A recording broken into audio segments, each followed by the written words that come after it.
ನಮಸ್ಕಾರ ವೀಕ್ಷಕರೇ. ವಾಟ್ಸಪ್ನ ತುಂಬಾ ಸ್ಟ್ರಿಕ್ಟ್ ಮಾಡ್ತಾ ಇದ್ದಾರೆ. ಇಷ್ಟು ದಿನ ಕೆಲವಷ್ಟು ರಿಸ್ಟ್ರಿಕ್ಷನ್ಗಳು ಇತ್ತು, ಆದ್ರೆ ಇನ್ನು ಮುಂದೆ ಇನ್ನ ಜಾಸ್ತಿ ರಿಸ್ಟ್ರಿಕ್ಷನ್ಗಳನ್ನ ಈಗ ನಮ್ಮ ಗೌರ್ಮೆಂಟ್ ಮಾಡೋದಕ್ಕೆ ಶುರು ಮಾಡಿದೆ. ರಿಸ್ಟ್ರಿಕ್ಷನ್ಸ್ ಏನು ಅಂತ ನಾನು ತೋರಿಸ್ತಾ ಇದ್ದೀನಿ ನಿಮ್ಗೆ ಹಿಂದೆ ಬ್ಯಾಕ್ ಗ್ರೌಂಡ್ ಅಲ್ಲಿ. ನಾವು ವಾಟ್ಸಪ್ ಕಾಲ್ ಯಾರಿಗಾದ್ರೂ ಮಾಡ್ತೀವಿ, ವಿಡಿಯೋ ಕಾಲ್ ಯಾರಿಗಾದ್ರೂ ಮಾಡ್ತೀವಿ ಅಂತದ್ದೆಲ್ಲ ತುಂಬಾ ಕೆಲವಷ್ಟು ಜನ ಈಗ ಏನೇನಕ್ಕೂ ಬಳಸ್ತಾ ಇರೋದ್ರಿಂದ ಅದನ್ನ ರೆಕಾರ್ಡ್ ಮಾಡ್ತಾ ಇದ್ದಾರೆ. ಇನ್ನು ಮುಂದೆ ಅಲ್ಲಿ ಡೀಟೇಲ್ ಆಗಿ ತೋರಿಸ್ತಾ ಇದ್ದೀನಿ ನೋಡಿ. ವಾಟ್ಸಪ್ ಆಗ್ಬೋದು, ಫೇಸ್ಬುಕ್ ಆಗ್ಬೋದು, ಟ್ವಿಟರ್, ಇನ್ನ ಬೇರೆ ಬೇರೆ ಲಿಂಕ್ಡ್ ಇನ್ ಆಗ್ಬೋದು, ಇನ್ನ ಎಷ್ಟೊಂದು ಟೆಲಿಗ್ರಾಮ್ ಆಪ್ಗಳು, ಇದನ್ನೆಲ್ಲ ನಾವು ಬಳಸ್ತಾ ಇದ್ವಿ ಅಂತದನ್ನೆಲ್ಲ ಇನ್ನು ಮೇಲೆ ಟ್ರ್ಯಾಕ್ ಮಾಡ್ತಾರೆ. ಅಂದ್ರೆ ನಮ್ಮ ಮೊಬೈಲ್ ನಲ್ಲಿ ಇರುವಂತ ಕೆಲವಷ್ಟು ಅಪ್ಲಿಕೇಶನ್ಗಳು ಸೆಂಟ್ರಲ್ ಗೌರ್ಮೆಂಟ್ ಅವರು ಟ್ರ್ಯಾಕ್ ಮಾಡ್ತಾ ಹೋಗ್ತಾರೆ. ಕಾರಣ ಬಂದು ಅದು ಕೆಟ್ಟದಕ್ಕೆ ಬಳಕೆ ಆಗ್ತಾ ಇದೆ ಅನ್ನೋ ಒಂದು ಉದ್ದೇಶದಿಂದ. ಇನ್ನ ಸೆಕೆಂಡ್ರಿ ಬಂದು ಎಷ್ಟೋ ಕಡೆ ಹೊಡೆದಾಟಗಳು ಅದು ಇದಕ್ಕೆ ಇದರಿಂದ ಗ್ರೂಪ್ ಮೆಸೇಜ್ಗಳನ್ನ ಕಳಿಸ್ತಾ ಇದ್ದಾರೆ. ಜನಗಳಿಗೆ ಕೆಟ್ಟ ವಿಷಯಗಳನ್ನ ತಲೆಗೆ ತುಂಬಿ ಜನಗಳು ದಂಗೆ ಏಳುವ ಹಾಗೆ ಮಾಡ್ತಾ ಇದ್ದಾರೆ ಗೌರ್ಮೆಂಟ್ ವಿರುದ್ಧ, ದೇಶದ ವಿರುದ್ಧ. ಅದಕ್ಕೋಸ್ಕರ ಈಗ ಗೌರ್ನಮೆಂಟ್ ಅಂತ ಸ್ಟ್ರಿಕ್ಟ್ ರೂಲ್ಸ್ ಗಳನ್ನ ಮಾಡೋದಕ್ಕೆ ಆಲ್ರೆಡಿ ಪ್ಲಾನ್ ಅನ್ನ ಮಾಡ್ಕೊಂಡ್ಬಿಟ್ಟಿದೆ. ಈಗ ಆಲ್ರೆಡಿ ನಮ್ಮ ಕಾಲ್ಗಳು ಕೂಡ ರೆಕಾರ್ಡ್ ಆಗ್ತಾ ಇರತ್ತೆ. ಏನು ಎಲ್ಲರೂ ಈ ವಿಷಯಗಳನ್ನ ತಿಳ್ಕೊಂಡಿರಿ. ಯಾರಿಗಾದ್ರೂ ವಿಷಯನ ಶೇರ್ ಮಾಡೋದಕ್ಕೆ ಮುಂಚೆ ನಾವ್ ಏನ್ ವಿಷಯನ ಶೇರ್ ಮಾಡ್ತಾ ಇದೀವಿ ಅನ್ನೋದು ಇಂಪಾರ್ಟೆಂಟ್ ಆಗುತ್ತೆ. ಎಕ್ಸಾಂಪಲ್, ಯಾವ್ದಾದ್ರು ಧರ್ಮದ ಬಗ್ಗೆ ಈ ರೀತಿ ಈ ಜನ ಎಲ್ಲ ಗುಂಪು ಕಟ್ಕೊಂಡು ಬರ್ತಾ ಇದಾರೆ, ನಾವು ಒಂದು ಗುಂಪು ಕಟ್ಕೊಂಡು ಹೋಗೋಣ, ಎಲ್ಲರೂ ರೆಡಿ ಮಾಡ್ಕೊಳ್ಳಿ, ಆಯುಧಗಳನ್ನ ಸಿದ್ಧ ಮಾಡ್ಕೊಳ್ಳಿ, ಈ ತರ ಏನಾದ್ರು ಒಂದು ಮೆಸೇಜ್ ಕಳ್ಸಿದ್ರಿ ಅಂದ್ರೆ ನಿಮ್ ಮೇಲೆ ಆಟೋಮೆಟಿಕ್ ಆಗಿ ಕೇಸ್ ಆಗ್ಬಿಡುತ್ತೆ.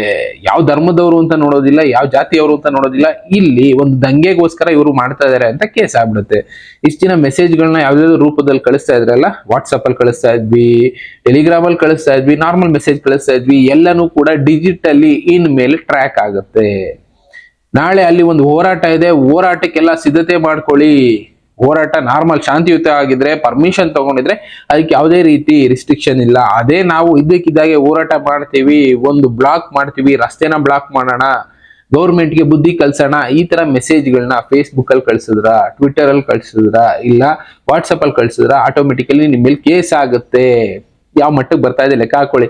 ಇನ್ನು ಮುಂದೆ ಯಾವುದೇ ರೀತಿ ಮೆಸೇಜ್ಗಳನ್ನ ವಾಟ್ಸಪ್ ಅಲ್ಲಿ ಕಳ್ಸೋದಕ್ಕೆ ಮುಂಚೆ ಸ್ವಲ್ಪ ಯೋಚನೆ ಮಾಡಲೇಬೇಕು. ಫೇಸ್ಬುಕ್ ಅಲ್ಲಿ ಅಲ್ಲಿ ಇಲ್ಲಿ ಎಷ್ಟೊಂದು ವಿಡಿಯೋಗಳನ್ನ ನಾವು ಹಾಕ್ತಾ ಇರ್ತೀವಿ, ಇಲ್ಲಿ ಈ ತರ ಆಯ್ತು, ಇಲ್ಲಿ ಈ ತರ ಆಯ್ತು, ಇದ ನಿಮ್ಮ ರಿಯಾಕ್ಷನ್ನು, ಇದಕ್ಕೇನಾದ್ರೂ ನಾವು ಮಾಡ್ಲೇಬೇಕು, ಇವ್ರಿಗೆಲ್ಲ ಬುದ್ಧಿ ಕಲಿಸ್ಲೇಬೇಕು, ಸರಿಯಾಗಿ ಪಾಠ ಕಲಿಸ್ಬೇಕು ಅಂತ ಆಗ್ತೀವಲ್ಲ, ಕೆಲವಷ್ಟು ಅಂಥದ್ದು ಕೂಡ ಇನ್ನು ಮುಂದೆ ಇಂಪ್ಯಾಕ್ಟ್ ಆಗುತ್ತೆ. ಅಂದ್ರೆ ಸೊಸೈಟಿನ ಉಚ್ಚೆಬ್ರಿಸೋ ಹಾಗೆ, ಇಲ್ಲ ಉದ್ವೇಗಕ್ಕೆ ಒಳಗು ಮಾಡೋ ಹಾಗೆ ನಾವು ಸಂದೇಶ ಕೊಡ್ತಾ ಇದೀವಿ ಅಂತ ಕನ್ಸಿಡರ್ ಮಾಡುತ್ತೆ ಗೌರ್ನಮೆಂಟ್. ಇನ್ನ ನಿಮ್ಮ ಸಾಧನಗಳು ಅಂದ್ರೆ ಏನೇನ್ ಮೊಬೈಲ್ ಬಳಸ್ತಾ ಇರ್ತೀವೋ, ಟ್ಯಾಬ್ ಬಳಸ್ತಾ ಇರ್ತೀವೋ, ಕಂಪ್ಯೂಟರ್ ಬಳಸ್ತಾ ಇರ್ತೀವೋ, ಇದಕ್ಕೆ ಇಂಟರ್ನೆಟ್ ಬಳಸ್ತಾ ಇದೀವಲ್ಲ, ಇದ್ರ ಮೂಲಕ ಆಟೋಮೆಟಿಕಲಿ ಇದೆಲ್ಲ ಕನೆಕ್ಟ್ ಆಗ್ಬಿಟ್ಟಿರುತ್ತೆ. ಯಾರಿಗೂ ಕೂಡ ನಾವು ಕೆಟ್ಟದಾಗಿ ಮೆಸೇಜ್ ಮಾಡೋ ಹಂಗಿಲ್ಲ. ಅಲ್ಲಿ ತೋರಿಸ್ತದೆ ನೋಡಿ 6ನೇ ಪಾಯಿಂಟ್, ಯಾರಿಗೂ ತಪ್ಪು ಸಂದೇಶ ಕಳಿಸದಂತೆ ಜಾಗರೂಕರಾಗಿರಿ. ತಪ್ಪು ಅಂದ್ರೆ ಅದು ಸುಳ್ಳಾಗಿರ್ಬೋದು, ಇಲ್ಲ ಕೆಟ್ಟ ಮೆಸೇಜ್ ಆಗಿರ್ಬೋದು, ಇಲ್ಲ ಊಹಾಕೋಹ ಆಗಿರ್ಬೋದು, ಇಂಥದ್ದನ್ನ ಯಾವ್ದನ್ನು ಕೂಡ ಕಳ್ಸೋದಕ್ಕೆ ಹೋಗ್ಬೇಡಿ, ಅದು ರಿಸ್ಕು.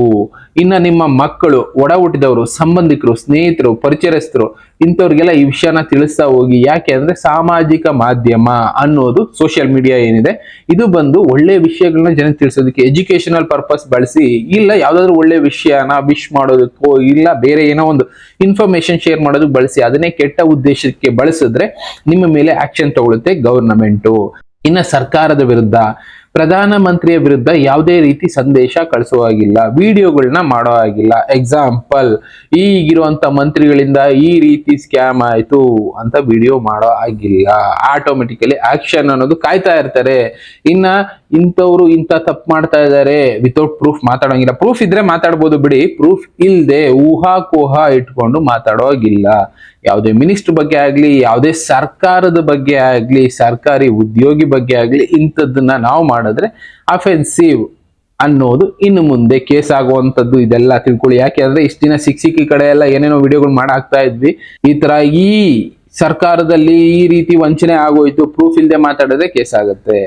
ಈ ಸರ್ಕಾರಿ ಅಧಿಕಾರಿ ಇಲ್ಲ ಸರ್ಕಾರದ ಈ ಮಂತ್ರಿ ಈ ರೀತಿ ದುಡ್ಡನ್ನ ಓಡಿದ್ರು, ಪ್ರೂಫ್ ಇಲ್ಲದೆ ಇದ್ರೆ ಕೇಸ್ ಆಗುತ್ತೆ. ಅದನ್ನೇ ಹೇಳ್ತಾ ಇರೋದು, ಎಲ್ಲದಕ್ಕೂ ಪ್ರೂಫ್ ಇರಬೇಕು. ಪ್ರೂಫ್ ಇಲ್ಲದೆ ಯಾವ್ದನ್ನು ಮಾತಾಡೋವಾಗಿಲ್ಲ ಇನ್ನು ಮುಂದೆ. ಸಾಮಾಜಿಕ ಜಾಲತಾಣ ಅಂತಾನೆ ಇಟ್ಕೊಳ್ಳಿ.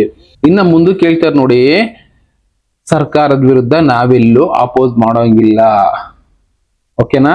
ನೆಕ್ಸ್ಟ್, ಈ ಸಮಯದಲ್ಲಿ ಯಾವುದೇ ರಾಜಕೀಯ ಧಾರ್ಮಿಕ ವಿಷಯದ ಬಗ್ಗೆ ಸಂದೇಶನ ಕಳಿಸೋ ಹಾಗಿಲ್ಲ. ನಾನು ಮೊದಲೇ ಹೇಳಿದ್ನಲ್ಲ, ಇಲ್ಲಿ ಧಾರ್ಮಿಕ ಅಂದ್ರೆ ಧರ್ಮದ ವಿರುದ್ಧ, ಈ ಧರ್ಮದವ್ರು ಈ ತರ ಮಾಡ್ತಾ ಇದಾರೆ, ನಾವ್ ಇದಕ್ಕೆ ರಿಯಾಕ್ಷನ್ ಮಾಡ್ಬೇಕು ಅಂತ ಸಂದೇಶ ಕಳಿಸೋ ಹಾಗಿಲ್ಲ. ಇನ್ನ ರಾಜಕೀಯದ ಬಗ್ಗೆ ನಾವು ಸಂದೇಶಗಳನ್ನ ಕಳಿಸೋ ಹಾಗಿಲ್ಲ. ಇದೆಲ್ಲ ಕಳಿಸಿದ್ರೆ ಅಪರಾಧ ಅಂತ ಕನ್ಸಿಡರ್ ಮಾಡ್ತಾರೆ. ಹಾಗೆ ವಾರೆಂಟ್ ಇಲ್ಲದೆ ಅರೆಸ್ಟ್ ಆಗ್ತೀವಿ. ಯಾಕೆ ಅಂದ್ರೆ ಇದಕ್ಕೆಲ್ಲ ಕೆಲವಷ್ಟು ಸ್ಟ್ರಿಕ್ಟ್ ರೂಲ್ಸ್ ಗಳನ್ನ ತಗೊಂಡ್ ಬರ್ತಾ ಇದ್ದಾರೆ. ಸಾಮಾಜಿಕ ಜಾಲತಾಣಗಳಲ್ಲಿ ಅಂದ್ರೆ ಸೋಷಿಯಲ್ ಮೀಡಿಯಾಗಳಲ್ಲಿ ಫೇಸ್ಬುಕ್, ವಾಟ್ಸಪ್, ಟ್ವಿಟರ್, ಇನ್ಸ್ಟಾಗ್ರಾಮ್ ಇಂಥದ್ರಲ್ಲೆಲ್ಲ ಎಷ್ಟೋ ವಿಷಯಗಳನ್ನ ಹೀಗೆ ಹುಟ್ಟಾಕಿ ಜಗಳಗಳು ಸೃಷ್ಟಿ ಆಗ್ತಾ ಇದೆ. ಜನ ಹೊಡೆದಾಡ್ಕೊಂಡು ಸಾಯ್ತಾ ಇದ್ದಾರೆ. ಎಷ್ಟೋ ಕಡೆ ಬೇರೆ ಬೇರೆ ರೀತಿ ಅನಾಹುತಗಳು ಸಂಭವಿಸಬಹುದು. ಅದಕ್ಕೋಸ್ಕರ ನಾವ್ ಇಂಥದನ್ನೆಲ್ಲ ಸ್ಟ್ರಿಕ್ಟ್ ಮಾಡ್ತಾ ಇದ್ದೀವಿ ಅಂತ ಈಗ ಗವರ್ನಮೆಂಟ್ ಹೇಳ್ತಾ ಇದೆ. ಈಗ ಸದ್ಯಕ್ಕೆ ನಾವು ಯಾವುದೇ ವಿಷಯನ ಸೋಷಿಯಲ್ ಮೀಡಿಯಾದಲ್ಲಿ ಹಾಕ್ತಿವಿ ಅಂದ್ರೆ ಯೋಚನೆ ಮಾಡೇ ಹಾಕ್ಬೇಕು.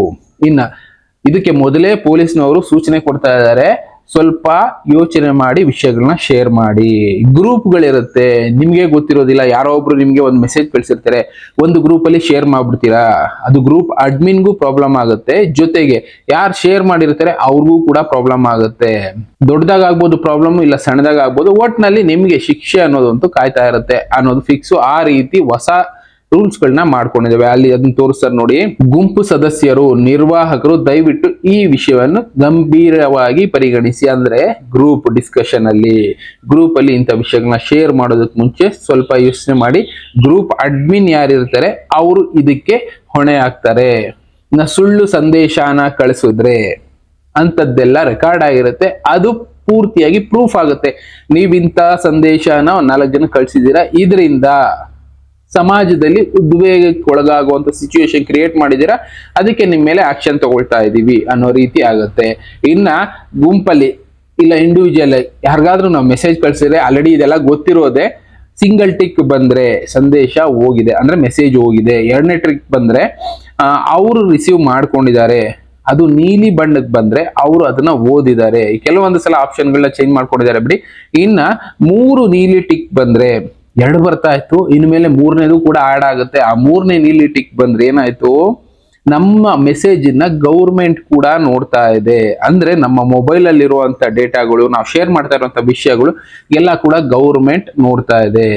2 ನೀಲಿ 1 ಕೆಂಪು ಮೆನ್ಷನ್ ಮಾಡ್ತಾರೆ. 2 ನೀಲಿ 1 ಕೆಂಪು ಬಣ್ಣದ ಟಿಕ್ ಬಂದ್ರೆ ಸರ್ಕಾರ ನಿಮ್ಮ ವಿರುದ್ಧ ಕ್ರಮ ತಗೊಳ್ಳುತ್ತೆ. ಅಂದ್ರೆ ನೀವು ಮಾಡಿರೋದು ಅದು ಅಫೆನ್ಸಿವ್, ಅದ್ರ ಮೇಲೆ ಆಕ್ಷನ್ ತಗೊಳ್ತಿದೀವಿ ಗೌರ್ಮೆಂಟ್ ಅಂದ್ರೆ ಇಂಡೈರೆಕ್ಟ್ ಆಗಿ ನಿಮ್ಗೆ ತೋರಿಸ್ಬಿಡ್ತಾ ಇದೆ ಆಲ್ರೆಡಿ. ಇನ್ನ 1 ನೀಲಿ 2 ಕೆಂಪು ಬಂತು ಅಂದ್ರೆ ಸರ್ಕಾರ ನಿಮ್ಮ ಮೇಲೆ ಆಲ್ರೆಡಿ ಕ್ರಮ ತಗೊಳ್ಳೋದಕ್ಕೆ ಶುರು ಮಾಡಿದೆ. 3 ಕೆಂಪು ಬಂದ್ರೆ ನಿಮ್ಮ ಮೇಲೆ ನ್ಯಾಯಾಲಯದಲ್ಲಿ ಆಲ್ರೆಡಿ ಕೇಸ್ ಅನ್ನೋದು ಫೈಲ್ ಆಗಿದೆ, ಸಮನ್ಸ್ ಅನ್ನೋದು ಬರುತ್ತೆ, ಎದುರಿಸೋದಕ್ಕೆ ಸಿದ್ಧ ಆಗಿ ಅಂತ. ಸಿಂಪಲ್ ಆಗಿ ಇಷ್ಟು ದಿನ ನಾವು 2 ಟಿಕ್ ನೋಡ್ತಾ ಇದ್ವಿ, ಬ್ಲೂ ಟಿಕ್ ಬಂತು, ಬ್ಲೂ ಟಿಕ್ ಹೋಗಿದೆ ಬಿಡು, ಮೆಸೇಜ್ ನೋಡ್ತಾ ಇದ್ವಿ. ಇನ್ನು ಮುಂದೆ 3 ಟಿಕ್ ಬಂತು ಅಂದ್ರೆ ಗೌರ್ಮೆಂಟ್ ನಮ್ಮ ಮೆಸೇಜ್ ನ ಗಮನಿಸ್ತಾ ಇದೆ, ಅಂದ್ರೆ ನಮ್ಮ ಮೊಬೈಲ್ ನ ಟ್ರ್ಯಾಕಿಂಗ್ ಅಲ್ಲಿ ಇಟ್ಟಿದೆ. ಗೊತ್ತಾಯ್ತಲ್ಲ. ಇನ್ನ ಅದರಲ್ಲಿ ರೆಡ್ ಬಣ್ಣ ಬಂತು ಅಂದ್ರೆ ಸಾಕು, ಇಟ್ಸ್ ಎ ರೆಡ್ ಕಾರ್ಡ್ ಅನ್ನೋ ಹಾಗೆ ಗೌರ್ಮೆಂಟ್ ಅವರು ರೆಡ್ ಕಾರ್ಡ್ ಇಶ್ಯೂ ಮಾಡ್ತಾ ಇದಾರೆ. ವಾಟ್ಸಪ್ ಮೂಲಕನೇ ಯಾರು ವಾಟ್ಸಪ್ ಅಲ್ಲಿ ಬೇರೆ ಬೇರೆ ಮೆಸೇಜ್ ಕಳಿಸ್ತಾ ಇದ್ರಲ್ಲ ಅವ್ರಿಗೆಲ್ಲ ರೆಡ್ ಕಾರ್ಡ್ ಇಶ್ಯೂ ಆಗುತ್ತೆ ಇನ್ನು ಮುಂದೆ ಅನ್ನೋದು ಸಿಂಪಲ್ ಆಗಿ ರೆಡ್ ಟಿಕ್ ಅಲ್ಲಿ ಅವರು ತಿಳಿಸ್ಕೊಡ್ತಾ ಇದಾರೆ. ಎಚ್ಚರ ಇರಬೇಕು, ಯಾವುದೇ ವಿಷಯನ ಮುಂದೆ ಶೇರ್ ಮಾಡಬೇಕು ಅಂದ್ರೆ ಒಂದ್ಸಲ ಯೋಚನೆ ಮಾಡಿ. ಯಾರೋ ಕಳಿಸಿದ್ರು, ಇಲ್ಲಿ ಈ ತರ ಒಂದು ಅನಾಹುತ ಆಯ್ತು, ನಾವು ಇದಕ್ಕೇನಾದ್ರು ಆಕ್ಷನ್ ತಗೋಬೇಕು ಅಂತ ಮೆಸೇಜ್ ಹಾಕ್ತೀರಾ ಅಂದ್ರೆ ಒಂದ್ಸಲ ಯೋಚನೆ ಮಾಡ್ಬೇಕು. ಅದ್ರಲ್ಲಿ ಏನ್ ಸತ್ಯ ಇದೆ ಸತ್ಯ ಇಲ್ಲ ತಿಳ್ಕೊಳ್ಳದೆ ಮೆಸೇಜ್ ಹಾಕಿದ್ರೆ ನಾವು ಕೂಡ ಸಡನ್ ಆಗಿ ಆಗದೆ ಇರ್ಬೋದು, ಯಾವತ್ತೋ ಒಂದಿನ ಹುಡ್ಕೊಂಡು ಹೋದಾಗ ಲೀಡ್ ಸಿಕ್ಕಿದಾಗ ನಾವು ಅದರಲ್ಲಿ ಒನ್ ಆಫ್ ದಿ ಮೆಂಬರ್ ಆಗಿರ್ತೀವಿ. ಆಕ್ಷನ್ ನಮ್ಮ ಮೇಲೆ ತಗೊಳ್ಳೋಂತ ಚಾನ್ಸಸ್ ಬರ್ಬೋದು, ಸ್ವಲ್ಪ ಹುಷಾರಾಗಿರಿ. ಇನ್ನ ಈ ತರದ ಎಷ್ಟೆಷ್ಟೋ ಆಕ್ಷನ್ಗಳು ಮುಂದೆ ತಗೊಳ್ತಾ ಹೋಗುತ್ತೆ ಸರ್ಕಾರಗಳು, ಎದುರಿಸಲೇಬೇಕು. ಪರಿಸ್ಥಿತಿ ಆ ತರ ಇದೆ, ಸಿಚುವೇಶನ್ ನಾವು ಆ ತರ ಕ್ರಿಯೇಟ್ ಮಾಡ್ಕೊಂಡಿದೀವಿ ಅಷ್ಟೇ. ಇನ್ನ ಈ ತರದ ಎಷ್ಟೋ ವಿಷಯಗಳು ಬರ್ತಾ ಇದೆ, ನಿಮಗ್ ತಿಳಿಸ್ಕೊಡ್ತಾ ಇರ್ತೀನಿ. ಮತ್ತೆ ಸಿಗ್ತೀನಿ. Thank you, good bye.